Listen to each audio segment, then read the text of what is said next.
À peu près tout le monde sait que pour s'enrichir, il faut abandonner certaines choses. Dans cette vidéo, je me propose de partager avec toi 7 choses que j'ai sacrifiées dans ma vie parce que je voulais gagner davantage d'argent. Parce que j'ai fini par comprendre que ces choses-là étaient incompatibles avec la richesse et donc il m'était impossible d'atteindre des résultats financiers conséquents si je maintenais ces choses dans ma vie. Et il se trouve qu'aujourd'hui, à force de passer du temps avec des gens que je forme, je me rends compte que beaucoup de gens sont englués dans chacune des 7 choses que je vais te lister dans cette vidéo. Il y a donc de fortes chances que toi qui écoutes cette vidéo en ce moment sois pleinement concerné par une ou plusieurs de ces choses-là. Et la mauvaise nouvelle, c'est que tant que tu les garderas dans ta vie, il y a de très faibles chances que tu puisses passer à des niveaux supérieurs de revenus.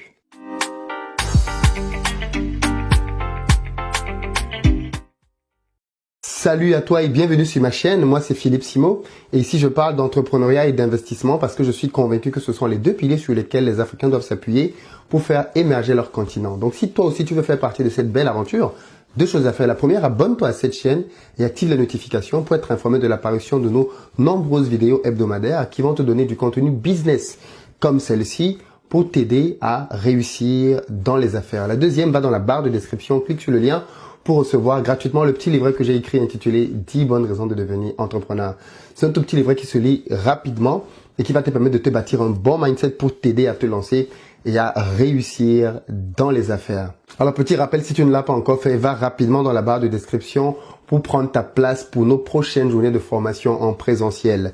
Ça commence vraiment à se remplir. Alors on a 2 dates en Europe, le samedi 25 janvier 2020 à Paris et le week-end d'après, le samedi 1er février 2020 à Bruxelles. On arrive en Belgique les amis, prenez rapidement vos places. Il va être question pour nous de voir des stratégies de prospérité en France et comment créer un business prospère avec les amis de la Belgique. Dans la barre de description, tu as des liens et des vidéos qui te donnent le programme de chaque journée. Ensuite, on ira en Afrique pour 3 dates. Tout d'abord au Cameroun le 8 février, ensuite à Abidjan le 22 février et enfin à Dakar le 14 mars. J'avoue qu'il y a un petit doute sur la date de Dakar parce que je suis en train de boucler avec Tion Yang pour savoir si on le fait le 14 ou plutôt le 21. Dans tous les cas, ce sera l'un des 2 week-ends, mais vous pouvez déjà réserver vos places. Et puis si tu ne le sais pas encore, il y a une promotion en ce moment pour quelques jours seulement d'une réduction de 50% sur un pack formation poulet pisciculture. Je ne t'en dis pas plus. Dans la barre de description, tu as aussi le lien gratuit qui te permet de pouvoir regarder le premier module. Tout le monde doit lancer quelque chose en 2020 pour commencer à augmenter ses revenus. Nous vivons tous dans un environnement médiocre parce que la société est médiocre. Ça veut dire que la société va nous pousser à avoir des résultats médiocres. Si tu fais ce que tout le monde fait autour de toi, alors tu auras les mêmes résultats que tout le monde. Si tu vas dans les mêmes écoles, si tu fréquentes les mêmes lieux, si tu manges dans les mêmes endroits, tu auras le même type de résultats. Tu sais qu'il y a un adage qui dit « dis-moi avec qui tu marches », je te dirai qui tu es. Parce que bien évidemment, l'environnement dans lequel on est définit qui on est. Et il se trouve que nos sociétés actuelles valorisent un certain nombre d'éléments qui sont anti-succès en réalité. Et dans cette vidéo, je vais partager avec toi 7 sacrifices que j'ai faits personnellement et qui m'ont permis de pouvoir m'éloigner drastiquement de la pauvreté. Le premier sacrifice que j'ai fait, c'est celui de m'éloigner des objets chers. L'une des pires erreurs dans laquelle je vois les pauvres fonctionner, c'est vivre au-dessus de leurs moyens. C'est quoi vivre au-dessus de ses moyens? C'est acheter les choses parce qu'elles nous plaisent sans considérer ce que l'on possède soi-même. En réalité, il y a des ratios économiques qu'il faut pouvoir observer quand on veut se faire plaisir pour acheter quelque chose. Et donc, moi, j'ai décidé, bien évidemment, de ne pas dépenser de l'argent dans les objets brillants, notamment quand j'essayais encore de me bâtir un patrimoine. Du coup, quand j'étais étudiant, j'étais vraiment très proche de mes sous et j'évitais de faire des dépenses farfelues. Par exemple, à cette époque-là, j'avais un budget de 250 € par mois et tiens-toi tranquille, avec ce budget-là, je parvenais à payer mon loyer, à me nourrir, à me vêtir et surtout à épargner de l'argent dans 250 € seulement. Comment était-ce possible? Eh bien, simplement parce que je prenais la bonne habitude d'acheter uniquement des vêtements pendant les périodes en solde, mais vraiment uniquement pendant les périodes de solde et généralement uniquement les vêtements dont j'avais besoin. C'est-à-dire que j'essayais de prendre le temps de réfléchir et de me poser la question de combien de jeans il me faut. En général, 2 jeans suffisent pour un semestre et voire même pour une année académique entière. Ensuite, au niveau des t-shirts, combien de t-shirts il me fallait? Combien de chemises il me fallait? Combien de pulls il me fallait? Et avec ça, j'avais ma liste de courses pour l'année entière.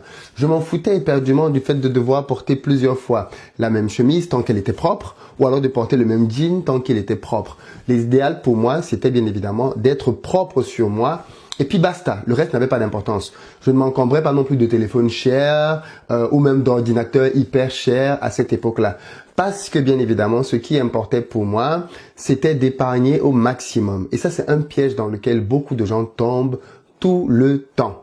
Vouloir acheter des choses chères. Et tu vas voir beaucoup de nos jeunes qui sont encore, même en études, qui dépensent des fortunes pour impressionner des gens ou alors simplement pour se sentir beau ou belle. Et tu vas voir des gens qui vont épargner beaucoup d'argent pour aller s'acheter des perruques à 1000 euros, alors que l'on est encore étudiant et que cet argent-là, bien évidemment, met en mal même parfois la trésorerie juste parce qu'on veut se faire plaisir. Quand c'est pas des mèches, ce sont des sacs. Quand c'est pas des sacs, ce sont des vêtements ou ce sont des chaussures. J'ai compris très rapidement que toutes ces choses-là pouvaient attendre. En réalité, que je les ai maintenant ou dans 5 ans, ça ne changeait rien du tout. Donc à quoi ça sert de mettre à mal et d'hypothéquer mon avenir maintenant alors que dans 5 ans, il y aura toujours de nouveaux gadgets qui me plairont tout autant que ceux qui me plaisaient il y a 5 ans auparavant. Le premier sacrifice donc que j'ai fait, c'était de dire non au bling bling. Le deuxième sacrifice que j'ai fait, c'était de dire non aux femmes, non aux copines. Et je sais que là, je perds plusieurs personnes. Mais ce sont les sacrifices que moi, j'ai fait. Pourquoi est-ce que j'ai dit non aux femmes et non aux copines? Simplement parce que pour moi, c'était pas vraiment compatible avec les objectifs que je me fixais dans ma vie. J'avais besoin d'être focus dans mes études. Je suis arrivé en France pour valider mon diplôme d'ingénieur, trouver une situation de vie favorable pour pouvoir soutenir ma famille au pays. Je suis pas venu en Europe pour chercher une femme. Je suis pas venu en Europe pour faire le tour de tous les bars et de rencontrer toutes les filles possibles, blanches, noires, jaunes, vertes. C'est pas pour ça que je suis venu en Europe. Donc j'ai essayé de me souvenir à chaque fois de pourquoi est-ce que tu es là. Et j'ai toujours su, pareil qu'avec les vêtements, il y a un temps pour tout. Il y a un temps pour s'amuser, un temps pour être sérieux, un temps pour s'amuser, un temps pour chaque chose dans la vie. Et donc, pendant le moment où je n'avais pas grand-chose, eh bien, c'était pas le temps pour moi de me distraire avec une femme à mes côtés. Pendant ce moment-là, j'étais focus sur mes études, mais vraiment focus sur mes études et focus sur le fait de gagner de l'argent. Parce que bien évidemment, je devais payer ma scolarité, envoyer déjà de l'argent au pays quand j'étais encore étudiant et penser à lancer des business. J'avais déjà ce genre d'idéologie-là quand j'étais étudiant. Et donc pour moi, je n'avais pas de temps ni d'énergie à consacrer à une relation. Alors que mon énergie, je devais la consacrer à mes études. J'étais dans mon cycle d'ingénieur, donc ça prend beaucoup de temps ça. Et puis j'ai pu parvenir à valider toutes mes matières sans jamais reprendre. J'ai même pris des matières en plus pour pouvoir compacter mon temps d'études parce que je voulais aller rapidement dans ce cycle d'études-là. Et donc, franchement, c'était pas le moment pour moi d'aller dans une relation à gauche, à droite, ainsi de suite. Parce que j'estimais, et je le voyais bien, que c'était une distraction. C'était une perte de temps. C'était des clashs de temps en temps parce que j'avais bien des copains à moi qui avaient des copines et je voyais le temps que ça leur prenait, l'énergie qu'ils mettaient à ça. Et au final, j'estimais que ce n'était pas productif pour moi de me lancer dans ces histoires-là. Parce qu'il faut se dire la vérité. Une histoire de cœur, c'est quelque chose qui prend du temps. Une relation, c'est consommateur en termes d'énergie. Bien évidemment, quand tu es dans le bon cadre et que tu es disposé à cela, il n'y a pas de problème. Mais quand tu es focus dans la vie et que tu es dans une phase de ta vie dans laquelle tu es en train de te chercher, je suis désolé de te le dire, cher ami, mais une femme ou même un homme à tes côtés, parfois peut être un boulet ou même simplement un frein énorme. Et ça, beaucoup de gens n'osent pas le dire de nos jours, mais moi je le dis parce que c'est par là que je suis passé, d'accord? Si tu me vois aujourd'hui, je suis marié, j'ai des enfants, je suis très heureux et très épanoui. C'est pas que les femmes ne m'attiraient pas ou que je les trouvais pas mignonnes, pas du tout. Il y avait de très très belles filles autour de moi. Mais bon, comme je l'ai dit tout à l'heure, il y a un temps pour tout et il y a un temps pour étudier et un temps derrière pour pouvoir être avec une femme. Et quand le moment pour moi est venu, à la fin de mes études, parce que oui, celle qui est devenue ma femme plus tard, je l'ai rencontrée à la fin de mes études. Donc effectivement, par la suite, j'étais beaucoup plus focalisé à bâtir ma vie puisque j'avais fini cette phase d'études-là. Et donc, j'étais beaucoup plus à même de pouvoir me consacrer entièrement à une relation, à étudier quelqu'un, à voir si on pouvait bâtir un projet ensemble. Et par la suite, tout ça s'est avéré payant et aujourd'hui, on est très heureux et épanoui. C'est le sacrifice que j'ai fait, quoi. Non aux femmes. Malheureusement, je dis ça parce que je sais on est des hommes, pour ceux qui suivent là, qui sont des hommes, beaucoup d'entre nous, surtout dans la jeunesse dans laquelle nous sommes, pensent qu'on définit un homme à sa capacité à accumuler des femmes. Et ça, c'est juste l'une des pires choses que tu peux faire. Je ne citerai pas de nom, mais je pense que tu connais beaucoup de personnes, toi-même à ton niveau, très célèbres ou même moins célèbres, qui ont brisé leur vie à cause du sexe, à cause de femmes, à cause d'hommes, parce qu'ils n'ont pas su contenir leurs pulsions. Ils ont brisé l'œuvre de toute une vie. Ils ont passé leur vie à bâtir quelque chose avec un partenaire et au final, ils ont tout brisé. Pourquoi ? Parce qu'ils n'ont pas su s'abstenir, ils n'ont pas su se maintenir. Même quand tu es un homme ou une femme et que tu es marié, ça je vais te le dire aujourd'hui, il y a des moments dans lesquels il faudrait que tu apprennes à t'abstenir. Quand ta femme vient d'accoucher, je suis désolé, mais tu dois passer des mois parfois sans avoir de rapport avec elle. Comment tu fais à ce moment-là? Tu vas aller chercher ailleurs parce que tu n'es pas capable d'attendre 3 mois, d'attendre 2 mois, ainsi de suite. Comment tu fais?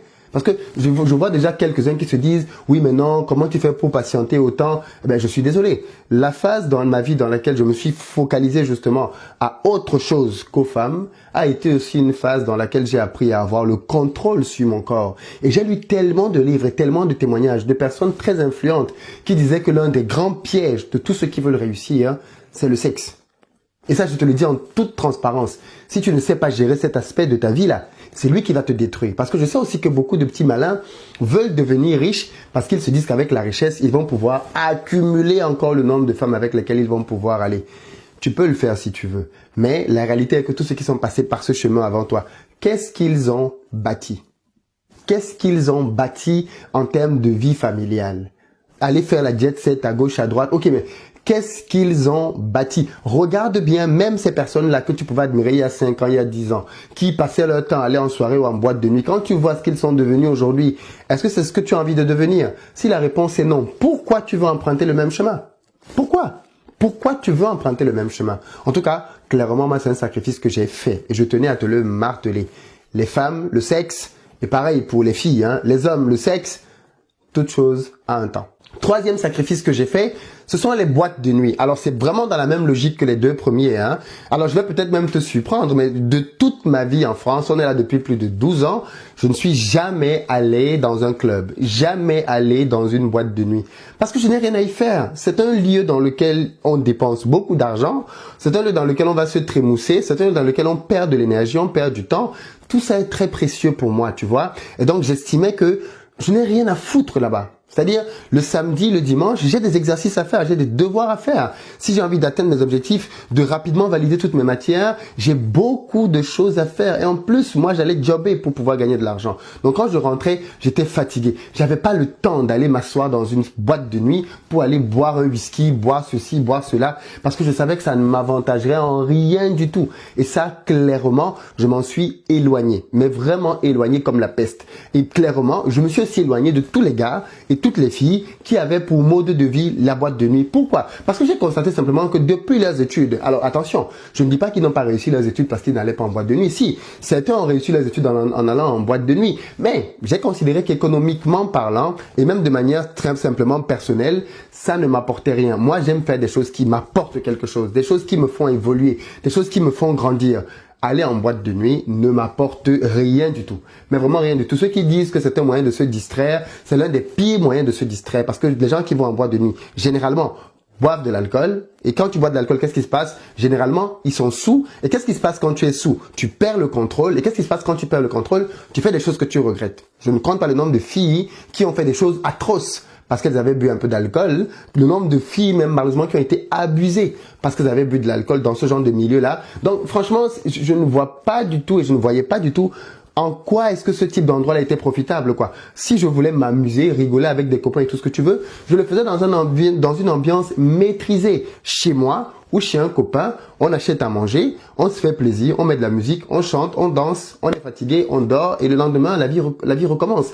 Mais pourquoi aller se mettre dans ce type d'ambiance-là, dans lequel, je vais dire, tu n'es plus au contrôle de quoi que ce soit et dans lequel tu peux juste te laisser aller, emporter à la vibe et en avoir des conséquences qui sont négatives. Moi, j'ai clairement dit non aux boîtes de nuit et j'en suis très content parce qu'aujourd'hui, justement, en tant que père de famille, eh ben, je suis bien heureux de voir que dans mes habitudes de vie, il n'y a pas ce type de choses-là. Et donc, comme j'ai des enfants aujourd'hui et que je sais que la meilleure école des enfants, ce sont leurs parents. Les enfants copient ce qu'ils voient. Mais je suis bien content que mes enfants puissent grandir dans une maison dans laquelle il y a un certain nombre de choses qui n'existent simplement pas. Parce qu'on n'est pas des as, des habitués de ces choses-là. Boîte de nuit, troisième sacrifice que j'ai fait. De côté. Quatrième sacrifice que j'ai fait, c'est le sommeil. Je sais qu'il y a des gens ici, je vais perdre beaucoup de gens qui sont des fans de sommeil. C'est-à-dire, tu peux tout leur retirer, mais pas le sommeil. Si tu n'es pas prêt, d'accord, à dormir à 2 heures du matin et à être debout à 5 heures du matin, il faut dire non à la richesse.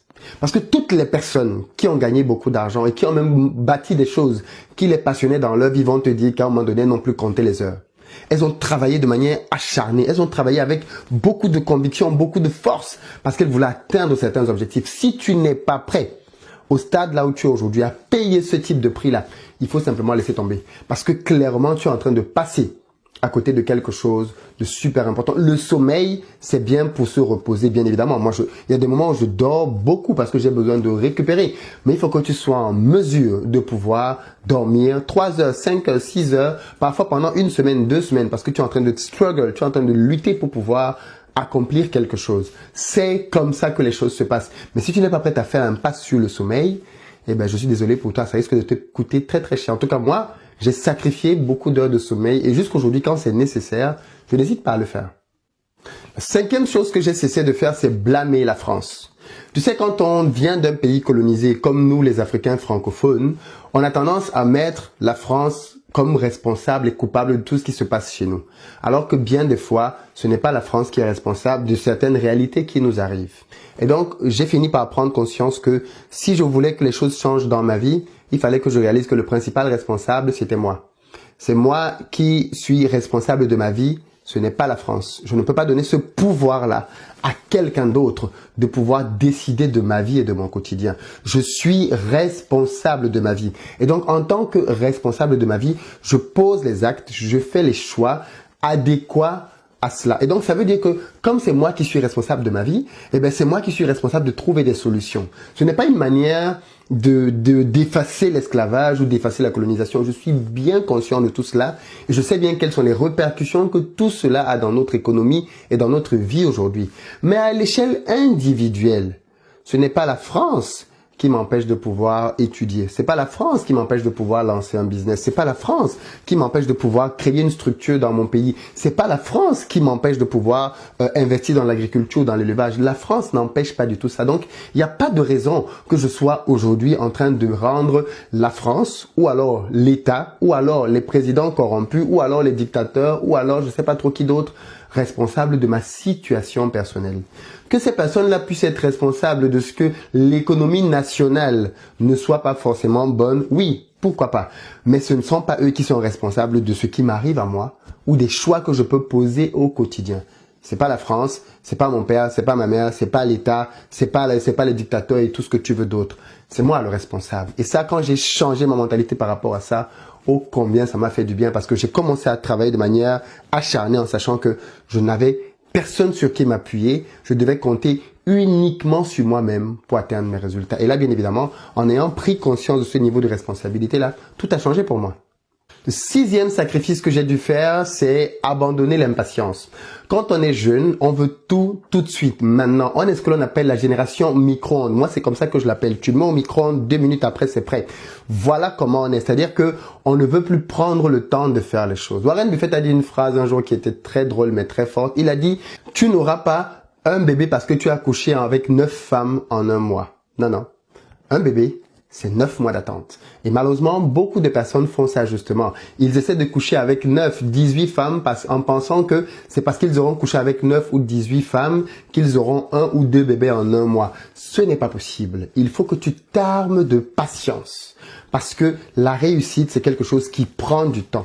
Prenons l'homme le plus riche d'Afrique aujourd'hui, Aliko Dangote. Est-ce que tu sais en combien d'années il est devenu l'homme le plus riche d'Afrique? Il s'est lancé dans les affaires avec un crédit que son oncle lui a donné en 1977. C'est 30 ans plus tard qu'il est devenu l'homme le plus riche d'Afrique, en 2008. 30 ans plus tard, il est devenu l'homme le plus riche d'Afrique. Beaucoup de jeunes aujourd'hui veulent se lancer aujourd'hui et devenir milliardaires demain. Beaucoup de jeunes qui m'écrivent sont dans cette perspective-là. Philippe, quel business je peux lancer sans risque? Je leur dis aucun. Philippe, qu'est-ce que je peux faire tout de suite et qui va marcher rapidement? Je leur réponds, rien. Ça n'existe pas. Ça n'existe pas. J'ai dû sacrifier cette mentalité-là qui m'était très attachée du tout de suite, maintenant, now, non. J'ai compris que c'était pas comme ça que la vie fonctionnait. Il fallait que je m'arme de patience, que je mette mes stratégies, que je me batte bien évidemment pour que les choses aillent rapidement, mais que je reste dans la patience de me dire, si ça ne va pas aussi rapidement que je le veux, c'est normal. Ça prend du temps. La 7e chose que j'ai dû sacrifier, c'est la mentalité de la facilité, qui est un peu proche de ce que l'on vient de voir. Quand on est jeune, on pense que tout est facile à obtenir. C'est un peu comme un petit enfant qui vient demander à son père des choses. L'enfant n'est pas conscient de ce que son père a des limites. Pour l'enfant, son père peut tout faire. Et bien malheureusement, j'ai l'impression que certains adultes ont encore cette mentalité de l'enfant-là, de penser que tout est facile à obtenir dans la vie. Et donc du coup, quand tu vois comment ils se comportent, quand tu vois comment ils dépensent, tu as envie de leur dire, mais les choses ont un prix, quoi. Et parfois, tu as ce sentiment-là quand toi, tu as travaillé durement ton argent et que tu le donnes à quelqu'un, tu vois comment il le claque en quelques secondes. Parfois, c'est la situation que tu vis avec des gens qui sont au pays, qui te demandent de l'argent, ils ne savent pas quels efforts, quelles souffrances tu as pour pouvoir gagner cet argent. Dès que cet argent arrive entre leurs mains, paf, l'argent est dilapidé. Et ça, bien évidemment, ça te fait mal parce que toi, tu sais quel est le prix que tu as payé pour pouvoir obtenir ces choses-là. Eh bien, il en est ainsi de la vie en général. Les choses qui sont importantes dans la vie ne s'obtiennent pas facilement. Même pour avoir un enfant, une femme le porte pendant 9 mois. Et ensuite, elle passe par une épreuve de feu au moment de l'accouchement. Voilà la réalité des choses. Les choses qui sont importantes dans la vie ont un prix. Elles ne sont pas faciles à obtenir. Beaucoup de gens se plaignent parfois. J'aime bien prendre le cadre des relations pour illustrer ça. Beaucoup de gens se plaignent. Oui, moi, comment vous avez fait pour être un couple aussi bien, un couple aussi heureux?